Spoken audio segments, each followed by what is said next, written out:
ज्ञान उधति अरु ज्ञान घन सदगुरु शंकर रो नमो नमो बहुबारही सकल सपूजन हो।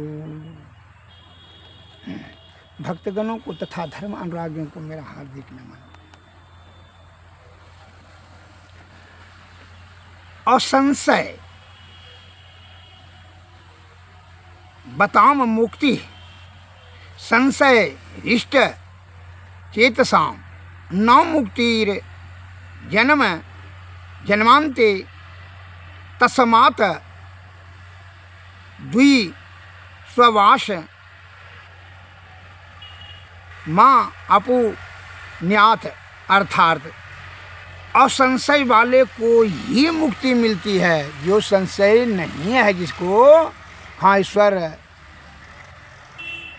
है इस बात का उसको संशय नहीं है, उसी को मुक्ति मिलेगा। जिसको संशय नहीं है और जिसको संशय है कि ईश्वर नहीं होता है ये जो संदेह में रहा उसको नहीं मुक्ति नहीं मिलेगा जन्म जन्मांतर तक। संशय वालों को कई जन्मों में भी मुक्ति नहीं प्राप्त होती, अतः विश्वास प्राप्त करना चाहिए। संदेह पाप का कारण है, अतः विश्वास कीजिए। आपके संत महात्मा महापुरुष ज्ञानी ध्यान आप छल कपट विषया आसक्त होकर करके प्राणियों से जो धोखा खा लेते हैं, इसीलिए आप महापुरुषों की भी और ज्ञानियों ध्यानियों की प्रवचन सत्संग को भी जो है असत्य और संशय दृष्टि से देखते हैं और पर विश्वास नहीं कर पाते हैं। नाना प्रकार का तर्क कुतर्क देख कर करके आप अपने को तो जीवात्मा को दुर्गति कराता है, दूसरे को भी आप पथ भ्रष्ट करने की कुचेष्टा में लगे रहते हैं। यह सबसे बड़ी भारी भूल है। मृत्यु तो आप जानते हैं ना, मृत्यु सत्य है, कि इसमें संशय, इसमें भी तो संशय नहीं होना चाहिए आपको। मृत्यु सत्य है। एक किसान जो बहुत बूढ़ा हो गया, उसका बेटा जवान था, उसने खेती किया, गेहूँ बोया, तो पिताजी को कहा गेहूँ बुन दिए। पिताजी कहकर अब जो है पूरी पुआ बना कर खिलाएँ, तो कह रहे बर्थडे बारात है, अभी होगा तब। पौधा हो गया, कि पौधा हो गया पिताजी, अब जो है ना तो खिलेबे करेंगे। तो अरे अभी बड़ा कौन ठिकाना है। फिर जो है गेहूँ हो करके पक गया, का पक गया, पिताजी काट करके लाया गेहूँ, घर में तैयार किया, आटा पिसा के लाया। का पिताजी अब आटा पिसा के लाए, पूड़ी बनाते हैं तो आपको खिलाएंगे। तो कौन जाने अभी कौन ठिकाना है, हमारा बर्थडे बारात है, मौत का किसको आ जाएगा। Life is real, trust no future. मौत सत्य है, वो सही समय पर आएगा। जो है कहने पिताजी अब कौन जी मौत, अब क्या वही बात बोलते हैं आप बार बार। अब तो तुरंत अब खिलेबे करेंगे। तो आटा सान लिया, रोटी पूड़ी छाँक लिया और जो है थरिया में दिया। कहा कि अब जो है पूड़ी दिखिए आपको दे दिए पिताजी, अब खाइए। कह गया बर्थडे बरा तो खा सकेंगे तब ना। बस उसको गुस्सा लग गया बेटा को। बेटा था क्रोधी टाइप का, उसने पिताजी को जो है धक्का दे दिया। कहा आप जो है यही बात तो आपको जो है ना 6 महीना से बोलिए रहे, ये बात जब थरिया में परोस कर दे दिया तो आप खाइए, कहते हैं बर्थडे बारात है। धक्का दिया, बस वो बुढ़वा जो है गिरा तो मरिए। मौत सत्य है, इसलिए इसको मत भूलिए। मौत आने से पहले ही जीव आत्मा का कल्याण हेतु क्या करें, विषय से परे उठ कर अंतर मुख्य अंतर साधना से यह ब्रह्म विषय रूपी ब्रह्म सुख को त्याग कर करके ब्रह्म की प्राप्ति के लिए सदगुरु के शरण में जा कर के उनकी कृपा से आप वह जुक्ति जाने और जुक्ति से जान के भक्ति से तब मुक्ति निश्चित हो जाएगा। ये जीते जी करना है, मरने के बाद जो है वह मुक्ति नहीं होता है, तो भोग जोनी में चला जाएगा। विषय भोग में जो आदत है, इसलिए मरने के समय में वही विषय का ही जो है स्मरण रहता है, इसलिए वह भोग जोनी में चले जाते हैं। आप जो है जन्म जन्म के मरण के चक्कर में फंस जाते हैं, 84 लाख जोनी में भ्रमण करने लगते हैं। इसलिए संशय भीन होकर करके मौत को पक्का जान लीजिए कि मौत निश्चित है, उसको जान करके आप क्या ब्रह्म प्राप्ति करने के लिए लग जाएं। इसी में ये जीवात्मा का कल्याण होगा। अन्यथा आवागमन के चक्कर में नाना प्रकार का जीवात्मा को दुख सहना पड़ता है। और मौत तो आप ना जानते हैं निश्चित है, तो फिर इतना तर्क कुतर्क बकवास करने की क्या ज़रूरत है आपको। आपका तो विषय या आसक्त होकर के कारण से आप तो भ्रम में ही हैं, दूसरे को भी भ्रम को चेष्टा करते हैं कि भ्रम में डाल दें, संशय विहीन हो जाएं। मायाबद्ध होने के कारण से आपको जो है ना सद्बुद्धि कार्य नहीं कर रहा है, विषय के अंतर्गत में सोचते हैं या भूल जाते हों कि जो है विषय के परे क्या है। आप जो नैन या ज्ञान इंद्रिया से देखते सुनते उसी को सत्य मानते हैं। आप पूछते हैं यहाँ से अगर यदि 500 कोस की दूरी पर क्या हो रहा है, क्या सुन रहा है, क्या बोल रहा है, क्या कर रहा है, कैसा जो है खुशबू है, बदबू है, क्या समझ सकते हैं? नहीं, ये ज्ञान इंद्रिया वहाँ तक नहीं, इसका सीमित है। और ईश्वर असीमित है, अनंत है। वह अनंत को यह जीव आत्मा को जो है इंद्रियों के विषय और ये शरीर के संग होने के कारण से यह अंधकार और प्रकाश और शब्द के पर्दों के पीछे हो गया, लिपट गया, जिसके कारण से यह ब्रह्म का रास्ता ही भूल गया। संत महात्मा लोग स्मरण दिलाते हैं कि यह बिंदु के दोनों भवों के बीच में जो है यह बिंदु पर यह सूरत को अस्थिर रखें और तब जो है अंधकार से प्रकाश में, प्रकाश से शब्द मंडल में जो अनहद नाद कहते हैं, अशब्द मंडल से निशब्द में, तब निशब्द से जो है ब्रह्म में मिल जाओगे, सुषमना नाड़ी होकर के। यह सदगुरु के ही बताते हैं। और यह चैतन्य जीव ही परब्रह्म की प्राप्ति करने में सामर्थ्यवान है। सुषमना नाड़ी में से होते करके वो जा सकता है। और मन और माया शब्द मंडल जो नाद बिंदु पर जाते जाते ही वह जो अनहद में ही वह लय हो जाता है, छिन्न हो जाता है, उससे आगे उसका एरिया नहीं है। जैसे आपको सुनने का कितना दिन तक क्षमता है, 1 किलोमीटर, आधा किलोमीटर से आप आवाज़ सुन सकते हैं, उससे आगे नहीं। देखने की कितना 1 किलो 2 किलोमीटर, उससे आगे नहीं देख सकते। तो उसी प्रकार जो है इसका जो है सीमित दायरा है, असीमित है ईश्वर। तो चेतन जीव भी वहाँ जा सकता है ब्रह्म के पर। और मौत को जो है बहुत से आदमी जो है मौत को जीतने में समय लगा देता है। मौत को नहीं जीता जा सकता है। मौत तो अटल सत्य है। जन्म है तो मृत्यु है, इसमें संशय नहीं है। जैसे मैं एक उदाहरण देता हूँ।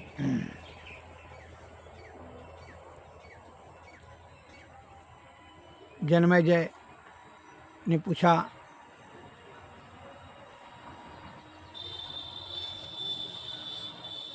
वेद व्यास जी से कि आप इतना ब्रह्म ज्ञानी जानने के बाद भी भीष्म पितामह सबने जानते थे, तो क्या हुआ महाभारत युद्ध को टाल नहीं सका? कह अरे वो नहीं टाल सकता है, वह निश्चित हो गया था, विधाता का निश्चित था। अधर्म होने के कारण से उसका नाश होना और धर्म का उत्थान करना यह प्रकृति का नियम है, उसको नहीं टाल सकता। कहता मृत्यु हमरा बताइए तो हम टाल देंगे। तो उसने कहा कि तुम गंगा के किनारे में जाओगे, एक लड़की से तुम जो है तुमको सुधा स्नेह हो जाएगा, उसको लाओगे और उसके प्रेम जाल में फंस करके शादी करोगे, और तुम जो है एक उसकी के कारण से तुम क्रोधित हो जा करके ब्राह्मण सबका हत्या कर दोगे, जिसके कारण से तुमको कुष्ठ हो जाएगा और कुष्ठ से ही तुम प्रताड़ित होकर के मर जाओगे। कहा ठीक है, हम तो लड़की शादी कर भी नहीं करेंगे। जब जान गया कहा ठीक है, तुम 5 वर्ष के बाद ऐसा ही घटना होगा। जब समय आ गया तो एक दिन जो है उस किनारे गया तो वहाँ देखा नदी किनारे एक लड़की जो है सुंदर जवान थी, बहुत फुट फुट कर रो रही थी। इसको दया आया, जन्मेजय जी को वहाँ पहुँचा, देखा कि जो है लड़की कह रही थी हमरा कोई नहीं है, जो है बाढ़ में जो है माता पिता सब डूब करके भस गए, मर गए, अब हम कहाँ जाएंगे। वह जो है दया के भाव रख करके वो लेके आए घर में। घर में जो है उसको बराबर जो प्रेम हो गया, प्रेम से उसको शादी कर कहा शादी करेंगे। कहा ठीक है शादी करेंगे तो 100 ब्राह्मण को भोज कराइए। भोज हुआ, भोज में सब ब्राह्मण को लाया और जो है ब्राह्मण सब ने उसको जो है साड़ी पहनने के लिए नहीं जानती थी, साड़ी पहना। ब्राह्मण हंस गया, कहा देखिए हमारा बेइज्जती करता है, इसको जो ब्राह्मण को जो है आप जो है इस ब्राह्मण का हत्या कर दिए। एक ब्राह्मण का जो है वह हत्या कर दिया आवेश में आकर के कि मेरी होने वाली पत्नी का उसने श्राप से इस ब्राह्मण ने श्राप दे दिया, कुष्ठ होने का, कुष्ठ हो गया और वो कुष्ठ की पीड़ा से ही जन्मेजय की मृत्यु हो गई। अतः वह मृत्यु को नहीं टाल सका। ऐसे बहुत सारे उदाहरण हैं। एक हनुमान जी का भक्त था, एक चिड़िया जमराज ने उसको देख रहा था, देख करके चला गया तो जो है चिड़िया भयभीत होकर के हनुमान जी को पुकारे। हनुमान जी प्रकट हुए, क्या क्या बात है भक्त का, देखिए हनुमान जी आज जो है भगवान हमरा जो है न जमराज ने हमको देख रहा था, कोई बात है क्या, हमारा मृत्यु निश्चित हो गया, आ गया कि कहा चलो न तुम लोग हम पहुँचाते। हनुमान जी ने उसको 7 समुद्र पास पहाड़ के गुफा में पहुँचा दिया और वहाँ जमराज जमपुरी गए। कहा कि अच्छा हमारा भक्त चिड़िया था, उसको आजकल जो तुम देख रहे थे क्या बात है, उसका भविष्य बताओ। लिख करके देखा चंद्रगुप्त ने, कहा देखिए हनुमान जी उनका जो है वही इसीलिए देखा जा रहा था, उनको देख रहे थे कि ये 7 समुद्र के पार में चिड़िया कैसे जाएगी, पहाड़ के गुफा में इसको सर्प ने खा लेगा। क्योंकि उसको तो हम पहुँचा दें, कुछ हो तब तो आप पहुँचाइए दिए, वो तो सर्प ने खा लिया होगा, मर गई। जाके देखा वो मर गया था। किसी न किसी विधि मृत्यु तो निश्चित आपका निश्चित है। अतः आने का मार्ग जो है माँ का योनि मार्ग है और जाने का तो बहुत सारे कारण हैं। अतः आप ये बात को मत भूलिए कि मौत अटल सत्य है। इसलिए विषय में उतना संलिप्त नहीं होना है और क्या करें कि यह चित्त को पवित्र और निर्मल रखें और सद्गुरु के शरण में जाकर के सत्वगुण सदाचार का पालन करते हुए सद्गुरु की निष्कपट अहंकार त्याग करके उनकी सेवा करें तो उनकी कृपा से युक्ति जाने, युक्ति से भक्ति, भक्ति से मुक्ति हो। इसलिए हमारे संत महात्मा लोग कहते हैं, बहुत से सज्जन संदेह में क्या होते हैं तो संदेश क्या बोलते हैं, मोरे जियरा बड़ा इंदसवा मुसाफिर जहियों कौनी, मोका सहर कहर नर नारी दुई फाटक घन घोर, मोरे जियरा बड़ा इंदसवा मुसाफिर जहियों कौनियो,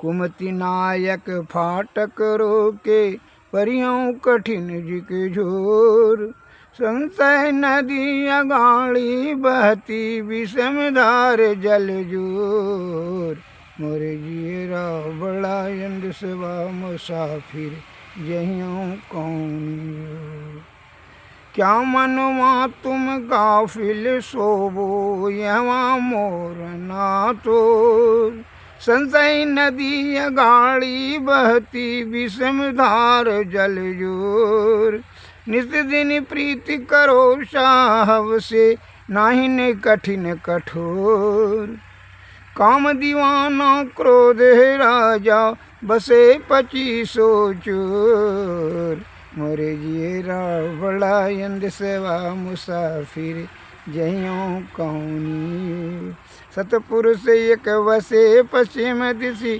तासों करो निहोर, आवे दर्द राह तो हिलावे तब पैयों निज ठोर, उल्टी उल्टी 5 लो पैड़ो पकड़ो पसराओ मना बटोर, कहे कबीर सुनो भाई साधु तब पैयों निज ठोर, मोरे जियरा बड़ा इंदसवा मुसाफिर जहियों कौनियो। श्री सद्गुरु महाराज। मन लागो मेरो यार फकीरी में, जो सुख पाओ नाम भजन में, सुख सो सुख नहीं अमीरी में, भला बुरा सबका सुन लीजिए, करे गुजरान गरीबी में, मन लगो मेरो यार फकीरी में, प्रेम नगर में रहनी हमारी, भली बनी आई सबरी में, हाथ में कुंडी बगल में सूटा, चारों दिशा जागीरी में, आखिर यह तन खाक मिलेगा, आखिर यह तन खाक मिलेगा, कहाँ फिरते मगरूरी में, कहे कबीर सुनो भाई साधु, साहब मिले सबूरी में, मन लगो मेरे यार फकीरी में। श्री सभी देखते हैं छल कपट परपन से थोड़ा सा धन जमा कर लेगा तो कितना मगरूर, कितना घमंड हो जाता है। उसका घमंड का बखान आप नहीं कर सकेगा। जैसे लगता है उसको मौत को जीत लिया है। छल कपट ऐमानी बेमानी शैतानी से धन जमा करने के बाद अपने आप को कत्तक चतुर सियाना। एक राजा ने जो है ना, उसको बड़ा अहंकार हुआ, क्योंकि जो पागल को एक ठोकर लाओ तो सबसे बड़ा जो पागल और महामूर्ख कौन है। तो मंत्री ने खोज के लाया जो है ना एक ठो पागल महामूर्ख को। गाँव वाले ने कहा ये सबसे बड़ा पागल है, ये सब चीज रहते हुए दिखी नहीं। सत्संग भजन साधु महात्मा के फेर में भेले फुटता है, उसका पोटली पोटली ढोता है, ये सबसे बड़ा पागल है, मूर्ख पागल है। कहता 5 बीघा जमीन भी है, मकान है, इकलौता बेटा है माँ बाप का। तो देखिए शादी ब्याह ने करता है जो साधु महात्मा का भेले फुटता है, पोटली टोटली धोता है, साधु महात्मा का सेवा टहल करते फिरता है, ये सबसे पागल है गाँव में। उसको मंत्री ने राजा के पास ले गया, क्योंकि यही दिखे ना सबसे गांव में सबसे जो है पागल और महामूर्ख है। धन चीज रहते जो है ना 5 बीघा जमीन है, इकलौता माँ बाप नहीं है, ये तो देखिए सब छोड़ छाड़ करके साधु महात्मा के जो है ना फिर में पोटरी पोटरी ढोते तरता है, उन्हीं का सेवा में लगा रहता है। ये सबसे बड़ा पागल है, मूर्ख। तो उन्हें सबसे बड़ा मूर्ख और पागल का उपाधि दिया राजा ने। अहंकार देखिए, प्रभुता पाही काही मजनाही।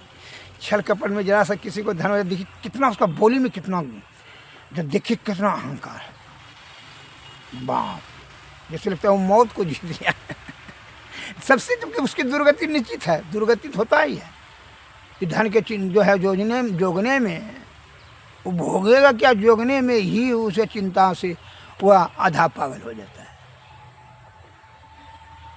हमको यही कहेगा, हमसे सामने में बोलेगा, बाप रे बाप। जिसे मल मूत्र का पसीना ढोने वाला शरीर से उसको अहंकार कितना हो जाता है, उसका वर्णन नहीं किया जाता है। इसलिए कहता है मन बुद्धि चित्त और अहंकार, अहंकार का त्याग कर, अहंकार से सद्गुण नष्ट होता है, दुर्गुण आ जाता है। अब मन तो विषय में धकेलते ही रहता है, मन का कमे हुई है।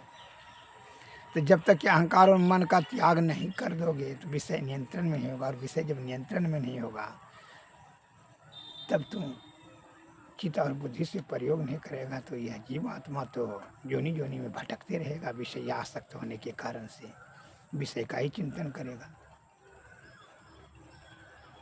जब तक कि विषय का सुख का परित्याग नहीं करेगा तो ब्रह्म सुख कैसे प्राप्त करेगा।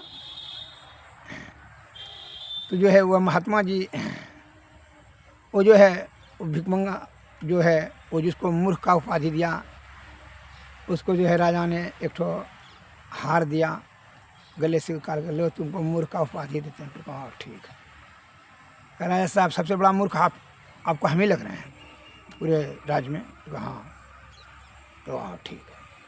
संयोग से बात हुआ कि 2 महीना के बाद राजा बीमार होकर के अब मरणासन पर चलने लगे। अब घर ही उड़ गया, सब देखने के लिए आ गया कि राजा साहब का मृत्यु निश्चित है, चलिए देखने के लिए। वो भी आया हार हाथ में लेकर के, राजा साहब अरे अब मरने वाले हैं जी, अब तो बड़ा होशियार है, हमको तो मूर्ख कहते हैं। शमशान घाट में जो जराएगा वहाँ घर मकान नौड़ी दाय नौकर चाकर वहाँ व्यवस्था किए, गलीचा उलीचा लगवा दिए वहाँ। आप राजा की व्यवस्था नहीं करना चाहिए, आप होशियार आदमी हैं तो भले ना व्यवस्था कर लेना चाहिए। कैसा राजा आप है, कैसा होशियार आदमी है। मगर मकान वहाँ बना दीजिए, नौकर चाकर वहाँ सब साधन करके, क्या मरेंगे तो वहीं ना आप रहिएगा, वहीं नहीं जलाएगा इलाज को। जब आप होशियार हैं तो हम तो महामूर्ख हैं, आप होशियार हैं ना। राजा साहब समझ गए, छरछर आंखों से आंसू गिरने लगा। राजा साहब लीजिए, आप हम मूर्ख, सबसे बड़ा मूर्ख तो आप हैं कि सब चीज़ रहते हुए भी आप तो हम कहते हैं 2-4-5 बजे जमींदार छोड़ करके साधु महात्मा के संग में ढले पड़ते हैं, हमको इसलिए मूर्ख है। आप तो सब छोड़ करके रानी राजकुमारी, खूबसूरती स्त्री, रानी, धन, राज, प्रजा, मंत्री गंत्री संतरी, सोना खजाना माल खजाना छोड़ करके जो जा रहा है, ये ठठरी जरेगा ना आपका। आप होशियार आदमी में व्यवस्था कर लीजिए, दीजिए ऑर्डर। राजा साहब को आत्मा में ठेस दिया था। अब क्या हुआ पछताने से, अंत समय में वो हमको ज्ञान हुआ, कहा सही कहा। वो हार को राजा साहब को कहा, लीजिए प्रिय, सबसे बड़ा मूर्ख तो आप हैं, अब हमको मूर्ख कह रहे। यही भूल हम लोग करते हैं और क्या होता है, इसी के कारण से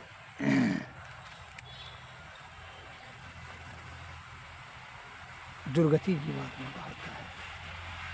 इसलिए जीते जी ही क्या करना चाहिए, विषय का त्याग कर करके ब्रह्म प्राप्ति करने के सदृश सदगुरु के शरण में जाकर उनसे सेवा सुसरा करके उनकी कृपा से युक्ति जान करके भक्ति करें तो मुक्ति हो जाएगा। जीते जी श्री सदगुरु महाराज। इसलिए ये भी बताया है, अपने घट दिया राव बारू रे, नाम का तेल तुरत के बाती ब्रह्म अग्नि उदगारू रे। अपने घट दिए ना बारू रे, नाम के तेल सूरत के वाती ब्रह्म अग्नि उदगारू रे। जगमग ज्योत निहारू मंदिर में, तन मन धन सब वारू रे। झूठी जान जगत की आशा, झूठी जान जगत की आशा, बारंबार बिसराऊ रे। कहे कबीर सुनो भाई साधु, आपन काज संवर रे। अपने घट दिए रवर रे, नाम के तेल सूरत के वती ब्रह्म अग्नि उदगार रे। जगमग ज्योति निहारू मंदिर में, तन मन धन सब बार रे। झूठी जान जगत की आशा, बारंबार विसारू रे। कहे कबीर सुनो वै साधु, आपन काज समर रे। दूसरे के भरोसे बैठे हुए हैं, बेटा बेटी धन संपत्ति आपका जो है ना दुर्गति को रोकेगा। इसको सुखी करने के लिए छल कपट बेईमानी शैतानी से तू धन जमा कर दिया कि सुखी रहेगा बेटा पोता पोती, और तुम अपने जीवात्मा का दुर्गति जो किस जोनी में जाएगा ये लिमिट है। 84 लाख जोनी में माँ के गर्भपिंड में मलमूत्र के बीच कुल में उल्टा टेंगड़ी लटकना पड़ेगा। बुढ़प्पा रोग शोक संताप ताप पाप भोगने पड़ जाएगा। अरे तू भोग जोनी से ही कल होशियार है तो होशियार वाला काम कर। छल कपट शारी दलाली का लालच से ये इतना ये तक काम आएगा, कितना दिन जिएगा। मौत तो निश्चित है ना, उसको याद रखे, और उसको याद रखने के पहले मौत से पहले तू क्या कर, यह जीव आत्मा को ब्रह्म में मिला दे। यही तुम्हारी सबसे बड़ा अक्लमंदी होगा। और झूठे पघारते हो बखान करते हो बहुत बड़ा हम बुद्धिमान छहार हो, छलाल छल कपट पर पंची हो, आडंबर पाखंड से झूठी अहंकार में जो है ना बड़ाई प्रशंसा प्राप्त करने की कुचेष्टा करते हो। विषय के अंतर्गत में हो, विषय के परे ही ईश्वर है। ईश्वर प्राप्ति करने के बारे में सदगुरु महाराज से युक्ति जानकर भक्ति करो, भक्ति से तब मुक्ति। श्री सदगुरु महाराज की जय। आरती तन मंदिर में कीजिए, दृष्टि जुगल कर शेन मुख दीजिए। चमके बिंदु सूक्ष्म यति उज्ज्वल, ब्रह्म ज्योति अनुपम लख लीजिए। जगमग जगमग रूप ब्रह्मंडा, निरखी निरखी ज्योति तज दीजिए। शब्द सूरत या व्यास सरलतर, करी करी सार सवद गही लीजिए। ऐसी जुगति कया गढ़ त्यागी, भव भ्रम भेद सकल मल छीजे भव खंडन यारति यह निर्मल हरिमेहि अमृत रस पीजे आरती तन मंदिर में कीजे दृष्टि जुगल कर सनमुख दीजे। श्री सद्गुरु महाराज की जय। श्री सद्गुरु महाराज। सद्गुरु नमस्कार।